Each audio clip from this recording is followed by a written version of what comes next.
Yun, so magandang hapon mga ka-viewers at welcome back ulit sa aking YouTube channel.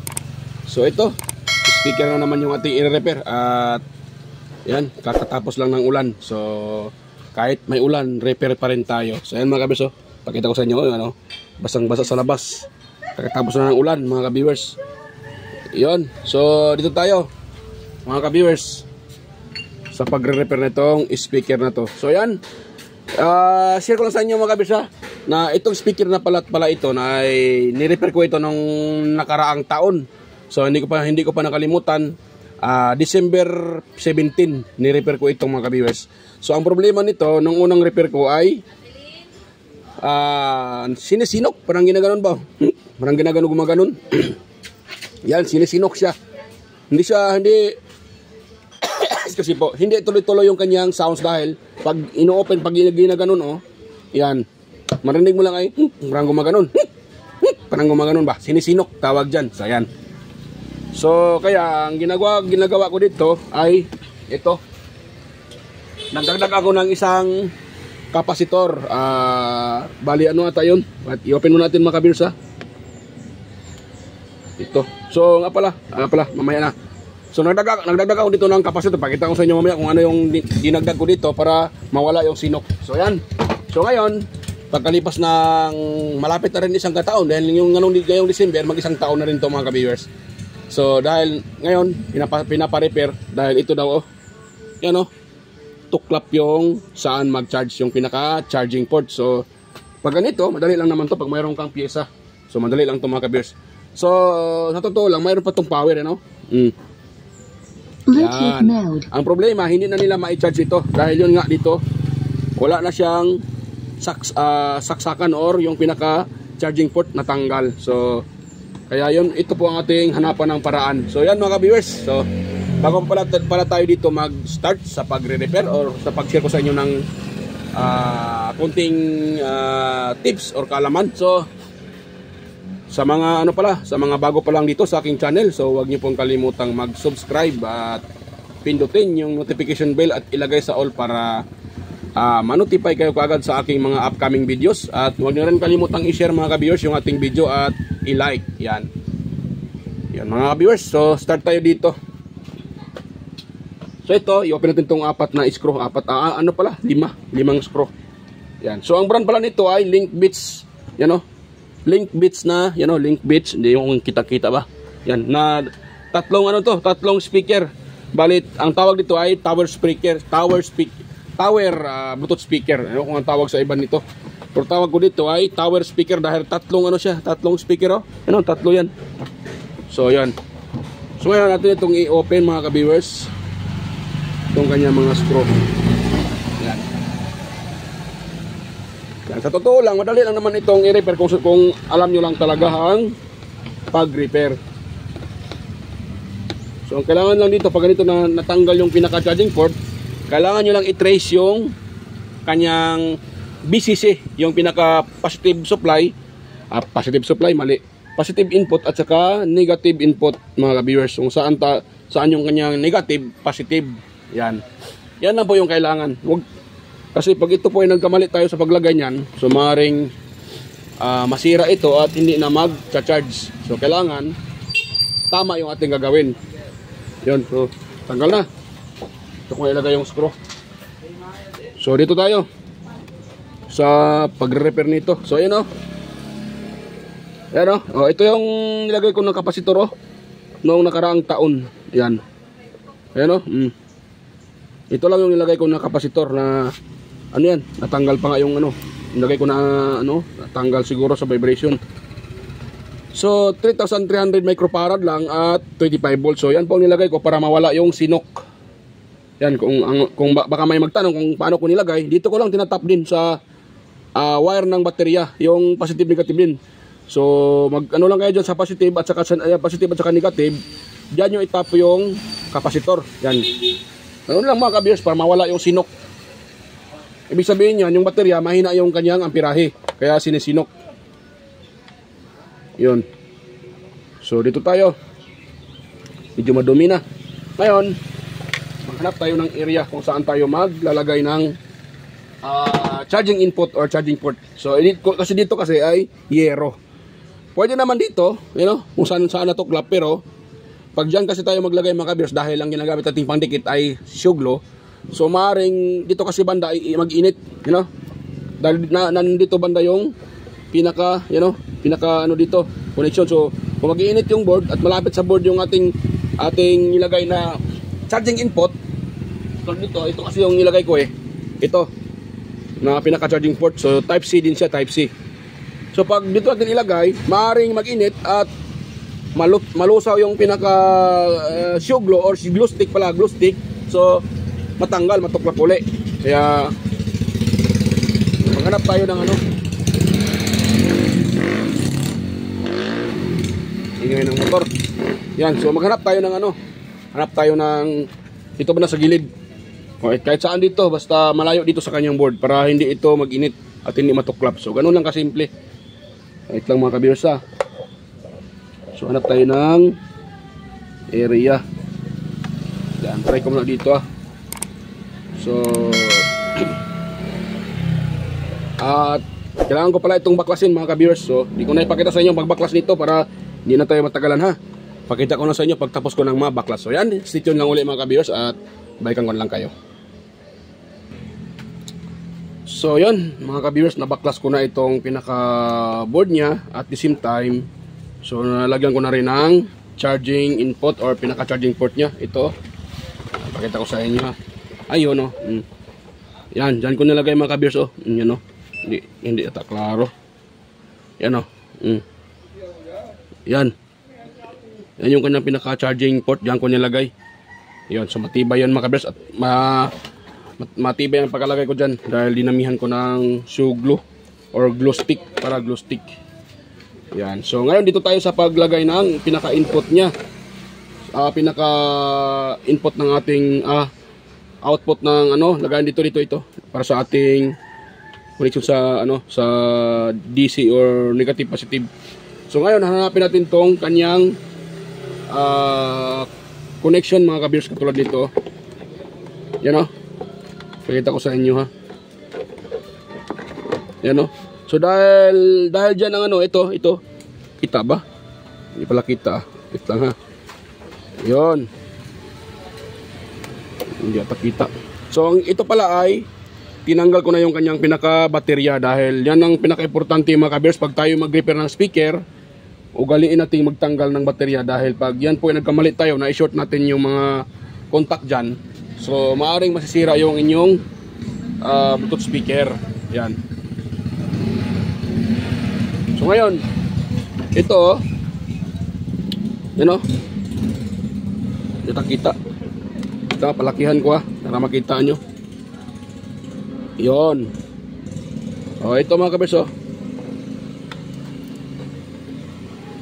yan yan, yung dito banda ito dyan ako magkikis-kis ng para lagyan ng positive. So ang ating negative dito tayo magtatap sa body ng memory card at lagayan ng memory card reader, lagayan niya sa pinaka body dahil ground yan. So dyan tayo magtatap ng negative. So ito namang dito, ito yung ating positive. So kikis-kisan ko muna yun mga ka-viewers para dyan tayo maghinang. So ito ang pagkis naman ito ay dahan-dahan lang para hindi nyo maisama yung ibang connection. Dahil hirap ito pag maisama, mabalatan at paghinang magkaroon ng yan, short circuit mga ka-viewers.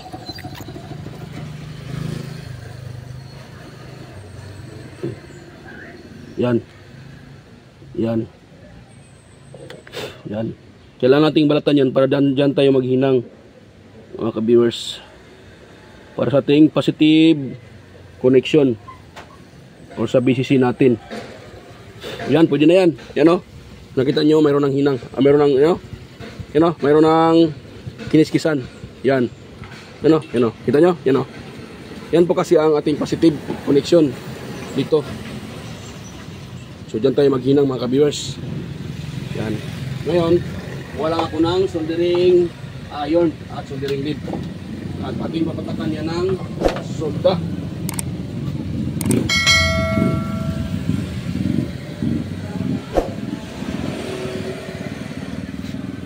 Yan.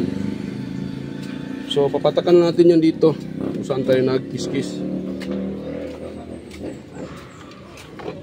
Yan o. Yan, kailangan tong dahan-dahanin mga ka-viewers dahil pag magsama-sama na yan, so patay tayo dyan. Yan, ito lang ano dito, patay din may na nag-video okay pa, nilakasan pa yung sounds. Patay tayo dito. Ano tayo, baka masipa tayo ni Lolo. So itong ating positive, tap natin dito. Yan, dito mga ka-viewers. Ewan ko ba kung narinig niyo yung sounds mga ka-viewers. Medyo malakas-lakas yung sounds. So nilakasan ko lang yung aking boses para hindi tawag dyan.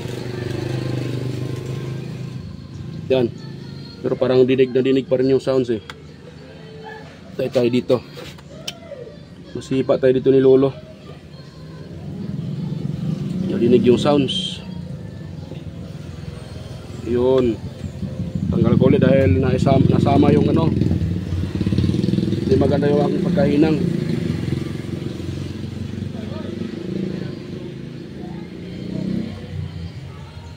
Yan.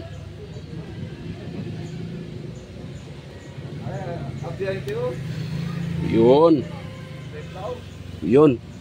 So pwede na yan mga ka-viewers. Tapos ay natuklap. Kagwang na mga ka-viewers. Natuklap ah. Patay tayo dito. Maghanap tayo ng ibang connection. Natuklap siya. Makapal kasi ito akong wire eh. Kaya natutuklap siya. Yan. So dito tayo mag-ano sa kapasitor banda. Marami pa naman itong ano mga ka-viewers. Marami pang saan tayo mag-tap.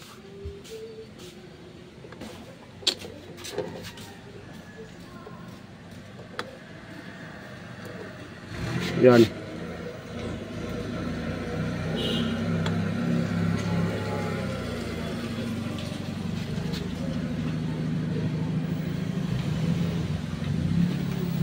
Yan. So dito tayo sa kapasitor mag-tap. Gagawang na. Tuklap ah.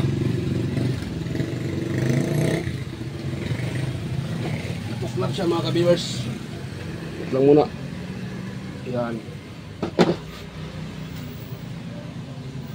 Maliit kasi yung kanyang ano mga ka-viewers. Kanyang contact.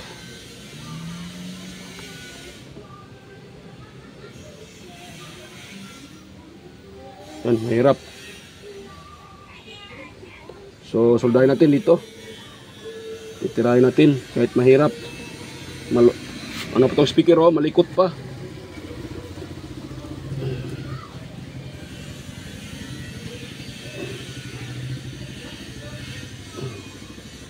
Yan. So, nahinang ko na doon sa kapasitor mga ka-viewers. Yan, tuklap pa rin. Kagawang na mga ka-viewers ah.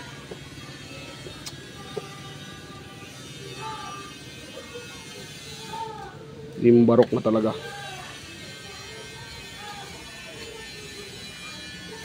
Ito mga kabisa, nahirapan ako dito. Yan, so natin hinangin ulit dito mga ka-viewers. Kailangan ay mahina natin para magkaroon ng ano ito, contact. Yan. Ito na yan. So, dahil ang ginawa ko ditong positive ay pink. Ito namang negative, so itong puti mga ka-viewers, yung puti yung ginawa kong negative. Yan, so yan ko ba kung ano? Yan, sino ba yun? Yan. So, ito tayo sa ano, sa ground ng ating dito. So, tayo maglagay ng ground mga ka-viewers. Hinangan ko lang ha. Para dyan tayo maglagay ng pinaka-ground natin. Parang nilakasan pa tayo sounds eh.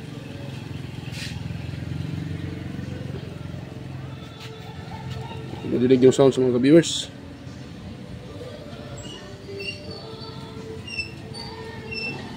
Yan. Yun. Pwede na yan. Ngayon, Hinang ko lang yung aking, yung pinaka-ground. Ito.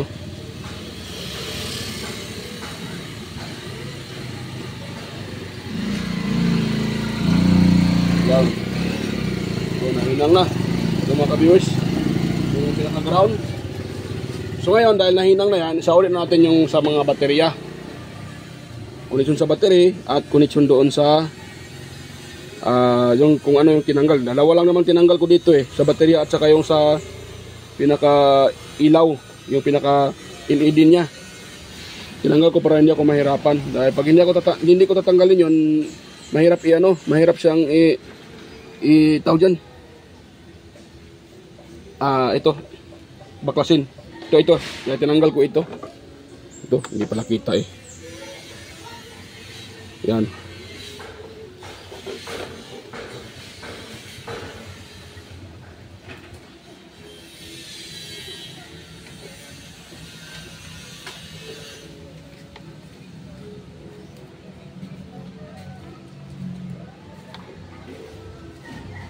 So ngayon, dito sa uli.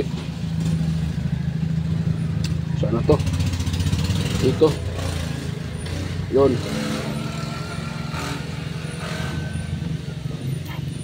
So, tara natin i-on. Yun. Bluetooth mode. On pa rin siya. So, ang kailangan natin gawin ngayon ay i-charge yan. At maglagay tayo dyan ng ano, tawag dyan na lagyan natin ng ano mga ka-viewers.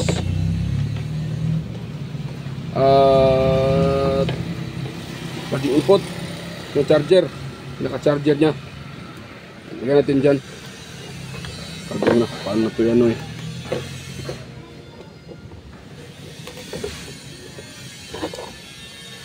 yun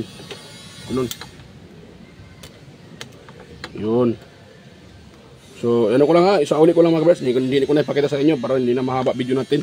Sauli ko lang naman tong tinanggal ko yan at ititis na natin pag masauli ko na. So yan, tapos ko na ang mga symbol mga ka-viewers, yung speaker na to, itong Link Beats na 3 speaker, tower speaker. Ayun So ito na yung ating supply. Ito, mayroon ako itong charger na nakasalpak na. Ito yung ating gagamitin na Type C. Yan, so dito tayo. So ito yung nilagay ko na pinaka-charging input or pinaka-charging pin niya, ito Type C. So dyan tayo magta-tap.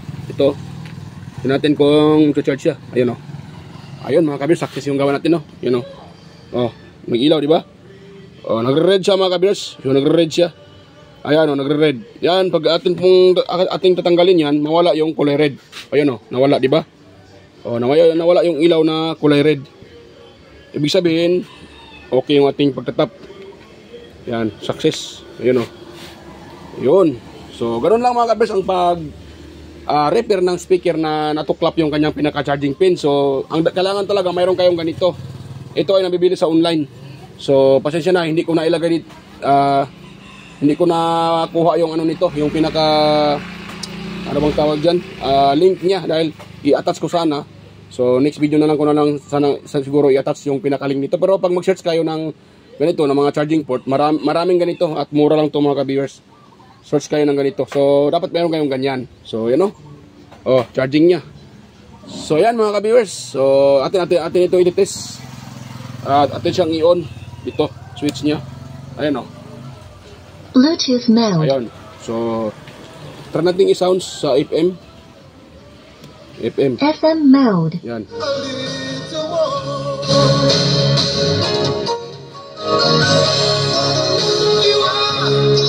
Yun, di ba? Yan, huwag natin baka masipa tayo sa sounds. Yan di ba? So yan mga ka-viewers. Hanggang dito lang po yung aking video. At sana po mayroon kayong nakuha ang kunting idea mga ka-viewers. At kung mayroon man kayong nakuha ang kunting idea sa aking i-share, sana huwag yung kalimutang mag-subscribe. At pakipindot na rin yung notification bell. Ilagay sa all para ma-notify kayo kaagad sa aking mga oncoming videos. At huwag niyo rin kalimutang i-share sa iba para makatulong tayo sa mga gustong mag-DIY. At kunting paalala na pala mga ka-viewers, itong video na to ay para lang po sa mga nagsimula parang mag-repair sa mga hindi pa alam. Sa mga master natin dyan. So wag niyo na itong yan na yung aking video, yung aking isinishare dahil ito ay para lang po sa mga baguhan, sa mga gustong mag-repair at mag-DIY. Sa mga master, so ito ay basic na basic lang to para sa inyo mga kamaster. Yan, so ito lang para lang po sa mga baguhan pa lang na nagre-repair, sa mga bagong nagre-repair ng mga ganito. Yan, so mga ka-viewers, hanggang dito lang po at mega loud shoutout sa inyong lahat mga ka-viewers at God bless us all po mga ka-viewers. Bye bye po mga ka-viewers.